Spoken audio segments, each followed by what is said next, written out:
ഭാഗം 39. എൻ്റെ അരികിലിനി പോലീസായി അല്ലാതെ വരരുത്. അപേക്ഷയാണ്.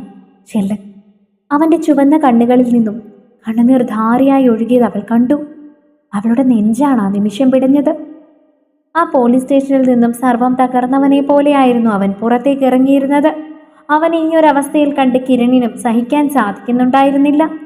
അവൻ്റെ മുഖത്തേക്ക് തന്നെ സൂക്ഷിച്ചു നോക്കി അനന്തു. നീ നല്ലൊരു വക്കീലിനെ പോയി കാണണം. വക്കീലെന്ന് വെച്ചാൽ ഏറ്റവും നല്ല വക്കീലായിരിക്കണം. അത് നീ പറഞ്ഞില്ലെങ്കിലും ഞാൻ ചെയ്യില്ലേ. പോലീസിൻ്റെ പ്രോസസ്സൊക്കെ കഴിഞ്ഞിട്ട് ബോഡി ഏറ്റുവാങ്ങണ്ടേ? നിന്റെ അമ്മയെ വിവരം അറിയിക്കണ്ടേ? എനിക്കൊന്നിനും ശക്തിയില്ല. എനിക്ക് മനസ്സിലാവും. പെട്ടെന്നാണ് കിരണിൻ്റെ ഫോൺ ബെല്ലടിച്ചത്. അവൻ എടുത്തു നോക്കിയപ്പോൾ വീട്ടിൽ നിന്നാണ്. ശരിയമ്മ, ഞാൻ വിളിക്കാം. കുറച്ചു സമയം സംസാരിച്ചതിന് ശേഷം അനന്തുവിൻ്റെ മുഖത്തേക്ക് നോക്കിയിരുന്നു കിരൺ. എന്താടാ? അമൃത ഉണർന്നിട്ടുണ്ട്. വലിയ കരച്ചിലാണെന്നാ പറഞ്ഞത്. സംഭവിച്ച കാര്യങ്ങളൊക്കെ അമ്മ അവളോട് പറഞ്ഞു. നിന്നെ കാണണമെന്ന് പറഞ്ഞു. ഒരേ വാശിയിലാണെന്ന് കിരൺ പറഞ്ഞു. നമുക്കെന്നാൽ അവിടേക്ക് പോകാം. ഞാൻ നിന്നെ അവിടേക്ക് കൊണ്ടാക്കാം. അത് കഴിഞ്ഞ് ബോഡി ഏറ്റുവാങ്ങാനുള്ള കാര്യങ്ങളൊക്കെ ചെയ്യണ്ടേ? ഇപ്പോൾ അമൃതയുടെ അടുത്ത് നീ ഉണ്ടാവണം. അത്യാവശ്യമാണ്. ബാക്കി കാര്യങ്ങളൊക്കെ പിന്നെ. ആദ്യം ഞാൻ പറഞ്ഞതുപോലെ നീ ഒരു വക്കീലിനെ ചെന്ന് കാണണം. നീ ഇങ്ങനെ ടെൻഷൻ അടിക്കാതെ. അതൊക്കെ ഞാൻ സെറ്റ് ചെയ്തിട്ടുണ്ട്. പുള്ളി ഈവനിങ് കാണുന്ന പറഞ്ഞത്. അനന്തുവിനെ വീട്ടിലേക്ക് കൊണ്ടാക്കിയതിനു ശേഷമാണ് കിരൺ ഇറങ്ങിയത്. ഇറങ്ങുന്നതിന് മുൻപ് അമ്മയെ ഒറ്റയ്ക്ക് വിളിച്ചവൻ സംസാരിച്ചു. അവൻ വല്ലാത്തൊരു മാനസികാവസ്ഥയിലാണ് അമ്മേ. അവനെ പുറത്തേക്കൊന്നും വിടണ്ട. ഞാൻ വരാതെ എങ്ങും പോകണ്ട എന്ന് പറഞ്ഞാൽ മതി. പിന്നെ എന്തെങ്കിലുമൊക്കെ നിർബന്ധിപ്പിച്ച് അമ്മയൊന്ന് കഴിപ്പിക്കണം. അതൊക്കെ നീ പറയാതെ തന്നെ എനിക്കറിയാമല്ലോ. അമ്പിളിയെ വിവരം അറിയിക്കണ്ടേ? വേണം. അതിനുള്ള കാര്യങ്ങൾ ചെയ്യണം. ആദ്യം ഇതിനെന്തൊക്കെയാ ചെയ്യേണ്ടതെന്ന് നോക്കിയിട്ട് വരട്ടെ.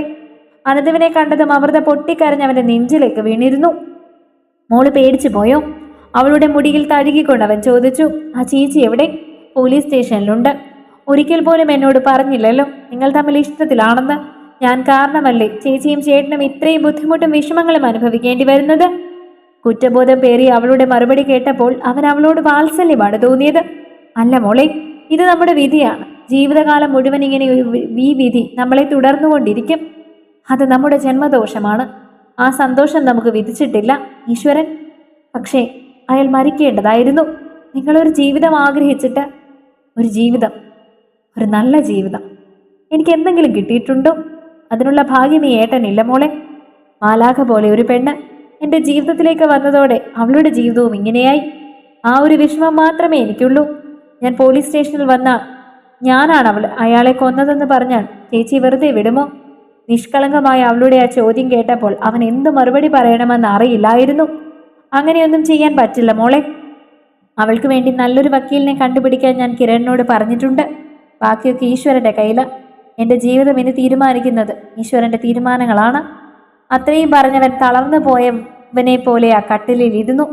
നീ കുറച്ചു നേരം സീതമ്മയുടെ അരികിൽ പോയിരിക്കെ. എനിക്കൊന്ന് കിടക്കണം. അവൻ്റെ മനസ്സ് ശരിയല്ലെന്ന് മനസ്സിലായതുകൊണ്ട് തന്നെ അവൾ പെട്ടെന്ന് അവൻ്റെ അരികിൽ നിന്നും പുറത്തേക്ക് പോയിരുന്നു. ആ തലേണയിൽ മുഖം അമർത്തി അവൻ പൊട്ടിക്കരഞ്ഞിരുന്നു. ഒരു ഉറവ പോലെ കണ്ണുനീർ അണപൊട്ടി ഒഴുകുകയാണ്. മനസ്സിന് തെല്ല ആശ്വാസം കിട്ടുന്നത് അവൻ അറിഞ്ഞു. ഒന്ന് പൊട്ടിക്കരഞ്ഞാൽ ലഭിക്കുന്ന ആശ്വാസം ആരാശ്വസിപ്പിച്ചാലും ലഭിക്കില്ലെന്ന സത്യത്തെ അവൻ ആ നിമിഷമാണ് മനസ്സിലാക്കിയത്. ആ കിടപ്പ് അവൻ ഉണർന്നത് കിരൺ വന്ന് വിളിക്കുമ്പോഴാണ്. അവൻ്റെ മുഖത്തേക്ക് നോക്കിയപ്പോൾ നന്നായി അലഞ്ഞ ലക്ഷണമുണ്ടായിരുന്നു. അവനെ കണ്ടതും പ്രതീക്ഷയോടെ അവൻ എഴുന്നേറ്റിരുന്നു. എന്തായി? വക്കീലിനെ കണ്ടു? അവൻ അറിയേണ്ടത് അത് മാത്രമായിരുന്നു. കണ്ടു. എന്നിട്ട് അയാൾ എന്തു പറഞ്ഞു? അവളെ രക്ഷിക്കാൻ പറ്റുമോ? പ്രതീക്ഷ മുറ്റിയ ചോദ്യം. നല്ല രീതിയിൽ പ്രതീക്ഷയുണ്ടെന്നാണ് പറഞ്ഞത്. എല്ലാം നമുക്ക് അനുകൂലമായിട്ടുള്ള കാര്യങ്ങൾ തന്നെയാണ്. പിന്നെ റേപ്പ് അറ്റംപ്റ്റിന്റെ പേരിൽ സ്വയരക്ഷയ്ക്ക് വേണ്ടി ഒരാളെ കൊന്നാൽ അതിന് കേസ് പോലും ഇല്ലെന്നാണ് വക്കീൽ പറയുന്നത്. പക്ഷേ വേറൊരു പ്രശ്നമുണ്ട്. എന്താടാ? പോസ്റ്റ്മോർട്ടം റിപ്പോർട്ടിൽ അയാൾക്ക് നല്ലതായിട്ട് ശരീരത്തിൽ ക്ഷതമേറ്റിട്ടുണ്ടെന്ന്. അതൊരു പെൺകുട്ടി ചെയ്തതല്ലെന്ന് ആർക്കും മനസ്സിലാവുമെന്ന് SI വക്കീലിനോട് പറഞ്ഞത്.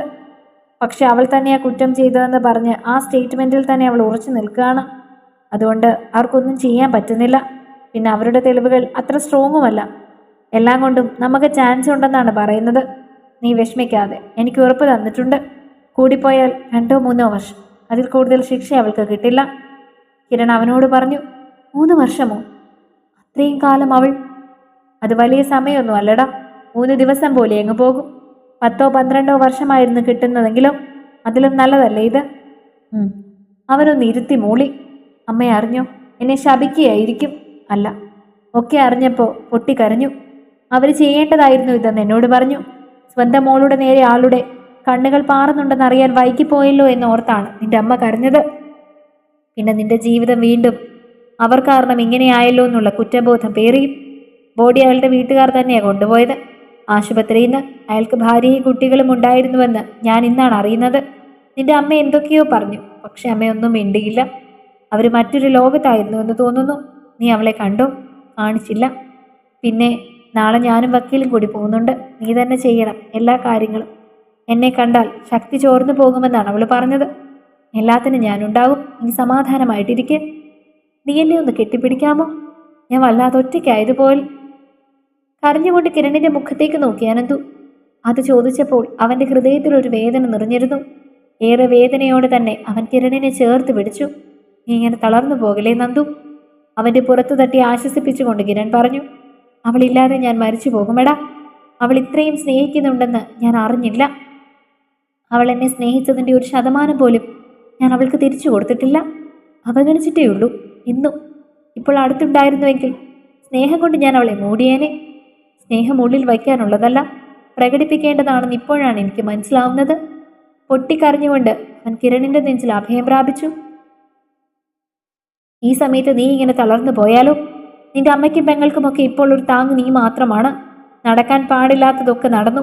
ഇനി എത്രയും പെട്ടെന്ന് അവളെ ശിക്ഷയിൽ നിന്ന് പുറത്തു കൊണ്ടുവരിക എന്നുള്ളത് മാത്രമാണ് നമുക്ക് ചെയ്യാൻ കഴിയുന്നത്.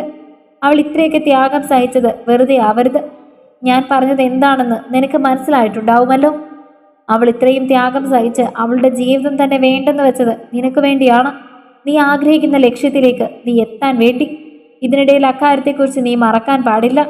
ഇപ്പൊ തളർന്നു പോവുകയല്ല വേണ്ടത്. കുറച്ച് ഉറപ്പോടെ ഈ ജീവിതം മുൻപോട്ട് കൊണ്ടുപോവുകയാണ് വേണ്ടത്.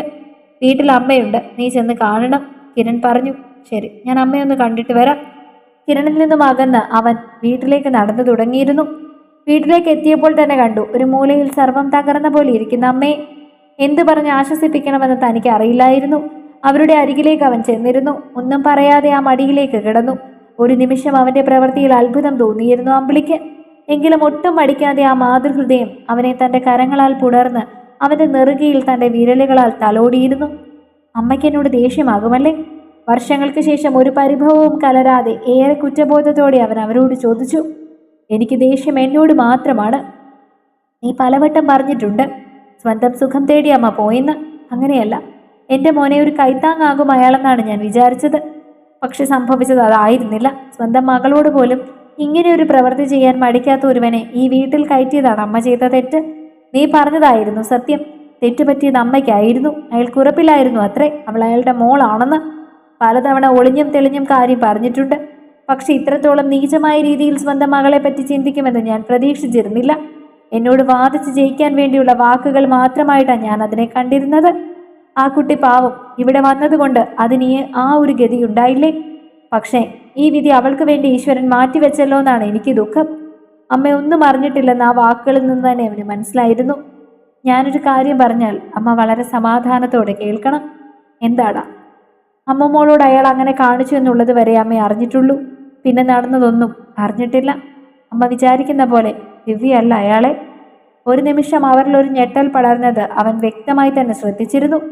പിന്നെ ഞാൻ അയാളെ അരിശം തീരുന്നത് വരെ വെട്ടിയത് എൻ്റെ ഈ കൈകൊണ്ട്. എനിക്ക് വേണ്ടി ആ പാവം ആ ശിക്ഷ ഏറ്റെടുക്കുകയായിരുന്നു. അത് മറ്റൊന്നിനും വേണ്ടിയല്ല. ഞാൻ ആഗ്രഹിച്ചതുപോലെ ഞാനൊരു പോലീസ് ഉദ്യോഗസ്ഥനാകാൻ. എൻ്റെ പേരിൽ പോലീസ് കേസുകൾ എന്തെങ്കിലും വന്നാൽ പിന്നീട് ഒരിക്കലും എൻ്റെ ഭാവിയിൽ എനിക്ക് ആ സ്വപ്നം ചിന്തിക്കാൻ പോലും പറ്റില്ല. പ്രത്യേകിച്ച് ഇങ്ങനെയൊരു കേസ് വന്നാൽ. അതിനുവേണ്ടി അവളത് ഏറ്റെടുത്തതാണെന്ന് തുറന്നു പറയുമ്പോൾ അവൻ കരഞ്ഞു പോയിരുന്നു. ആ നിമിഷം അമ്പിളിക്കും അത്ഭുതം തോന്നിയിരുന്നു.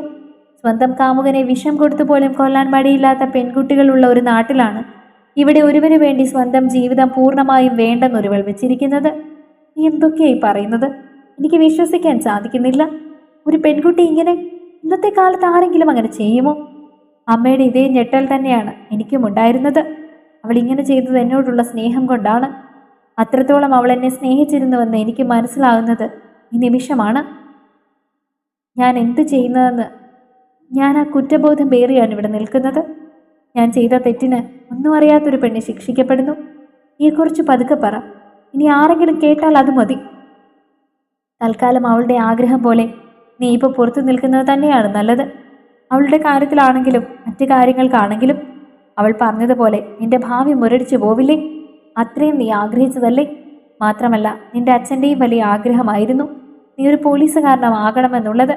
എൻ്റെ മോൻ അവൾ പറഞ്ഞതുപോലെ ആ സ്വപ്നം സാക്ഷാത്കരിക്കണം. പക്ഷെ ഒരിക്കലും ഇത്ര വലിയ ആളായാലും നിനക്ക് ആ അവസരം നൽകിയവളെ നീ മറക്കരുത്. എന്തിൻ്റെ പേരിലും നീ ഉപേക്ഷിക്കരുത്. നിനക്ക് വേണ്ടി മാത്രമാണ് അവൾ അവളുടെ സ്വപ്നങ്ങൾ പോലും ഹോമിച്ചത്. ആ ഓർമ്മ എന്നും എൻ്റെ മനസ്സിലുണ്ടാവണം. എൻ്റെ മോൻ ഒരിക്കലും തെറ്റ് ചെയ്യില്ലെന്നറിയാം.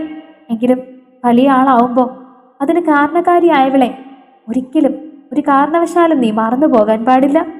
ഞാൻ അങ്ങനെ ചെയ്യുമെന്ന് അമ്മയ്ക്ക് തോന്നുന്നുണ്ടോ? ഇല്ല. പക്ഷെ മനുഷ്യനാണ്, മാറും, മറക്കും. അത് സ്വാഭാവികമാണ്. അങ്ങനെ ഒരു മറവിയിലേക്ക് അവളെ നീ ഒരിക്കലും വലിച്ചിടാൻ പാടില്ല. അത് ഞാൻ ഓർമ്മിപ്പിച്ചുവെന്ന് മാത്രം. ഒരിക്കലുമില്ലമ്മേ. അവളില്ലാതെ എൻ്റെ ജീവിതം പൂർണ്ണമാവില്ല. ഈ ഒരു ചിന്ത മാത്രം മതി. എത്രയും പെട്ടെന്ന് അവളെ കേസിൽ നിന്ന് രക്ഷിക്കാനുള്ള കാര്യങ്ങളൊക്കെ ചെയ്യണം. എന്നിട്ട് ഒരു ചടങ്ങും വേണ്ട. നീ അവളെ വിളിച്ചുകൊണ്ട് വന്നാൽ മതി. ഞാൻ നിലവിളക്കെടുത്ത് സ്വീകരിക്കും നിങ്ങളെ. അവൾക്കൊപ്പമുള്ളൊരു ജീവിതം മാത്രം സ്വപ്നം കണ്ടാണ് ഈ നിമിഷം പോലും ഞാനിവിടെ ജീവനോടെ ഇരിക്കുന്നത്. ഇല്ലെങ്കിൽ ഞാനിപ്പോൾ മരിച്ചിട്ടുണ്ടാവും അമ്മേ. അവൻ്റെ വാക്കുകൾ കേട്ട് അമ്പിളിക്ക് അത്ഭുതം തോന്നി. ആദ്യമായാണ് അവൻ ഇങ്ങനെയൊക്കെ സംസാരിക്കുന്നത്. സർവം തകർന്നു നിൽക്കുകയാണ് അവനെന്ന് അവൻ്റെ വാക്കുകളിൽ നിന്ന് തന്നെ അമ്പിളിക്ക് മനസ്സിലാക്കാൻ സാധിച്ചിരുന്നു. എന്തു പറഞ്ഞാണ് മകനെ ആശ്വസിപ്പിക്കേണ്ടതെന്ന് അവർക്കും അറിയില്ലായിരുന്നു. കൊച്ചിയിൽ നിന്നും പാലക്കാട്ടേക്കുള്ള ബസ്സിൽ കയറുമ്പോൾ ഇഷയുടെ മനസ്സിൽ തന്നെ ചതിച്ചവനോടുള്ള പ്രതികാരം മാത്രമായിരുന്നു ഉണ്ടായിരുന്നത്. തന്നെ പറ്റിച്ച് അവിടെ നിന്നും പോകുന്നവനെ സ്വന്തം നാട്ടിൽ വെച്ച് തന്നെ അപമാനിക്കണമെന്നൊരു ചിന്തയോടെയാണ് നിറവയറുമായി അവൾ ആ ബസ്സിൽ കയറിയത്. വിവേകിനെ നേരിൽ കാണുമ്പോൾ മുഖമടച്ചൊരെണ്ണം കൊടുക്കണമെന്ന് അവൾ മനസ്സിൽ തീരുമാനിച്ചു വെച്ചിരുന്നു. തുടരും. അടുത്ത ഭാഗങ്ങൾക്ക് വേണ്ടി ചാനൽ സബ്സ്ക്രൈബ് ചെയ്യാൻ മറക്കല്ലേ.